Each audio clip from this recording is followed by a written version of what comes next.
Why let facts get in the way of a good story? I'm Brian Lilley with TheRebel.media. I've been talking to you for the last few years about the consensus media, the media party. We've used different names for it. Well, another term I like to use is the media opposition complex, because sometimes the media and the opposition work so hand in glove that it's hard to tell them apart in terms of their agenda. Well, you can add to that now the union movement and the mainstream media in this country.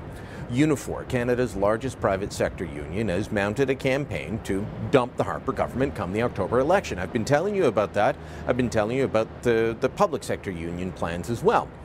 Well, I'm open about where I stand on this, but not everyone is.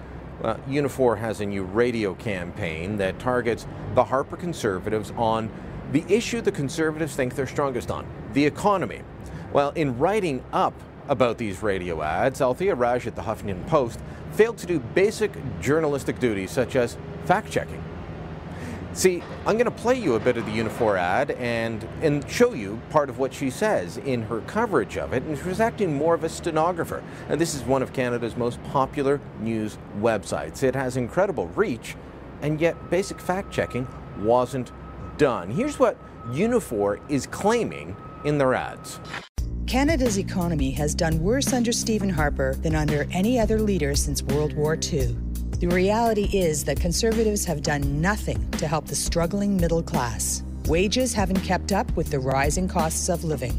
Unemployment has increased, and the jobs that are being created are mostly low-wage, part-time jobs. Canadians deserve better leadership that serves everyone. This is a message from UNIFOR, a union for everyone. Okay, so basic claims made in the ad that wages are down, that unemployment's up, and that most are part-time jobs. That's what people are getting. Is any of that actually backed up by the facts? No, not at all. And yet in this story by Althea Raj in the Huffington Post, she basically just repeats what the ads claim and what UNIFOR President Jerry Diaz claims, that everyone's working at McDonald's. We've all got part-time jobs and unemployment is up.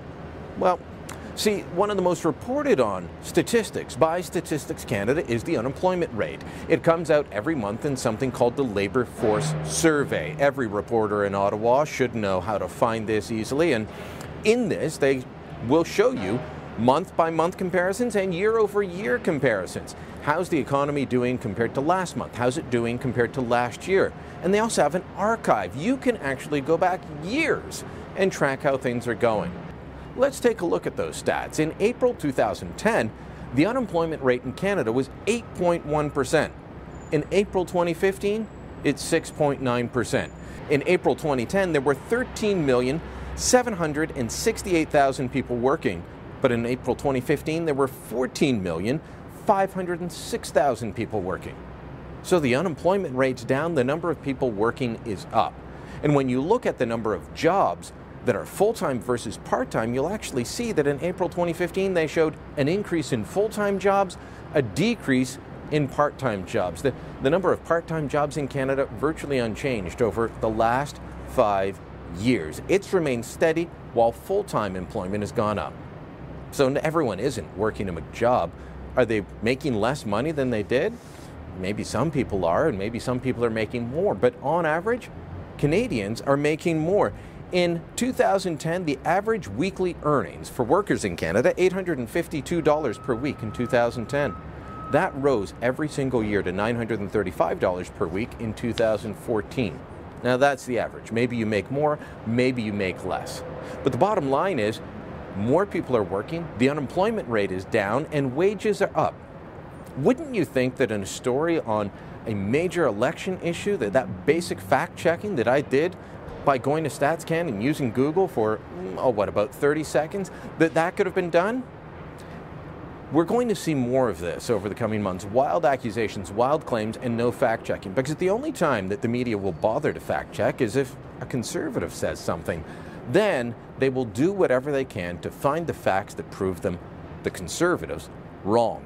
In this case, UNIFOR is wrong. The numbers back it up, not my numbers, StatsCan, the same organization that UNIFOR relies on to try and make their claims.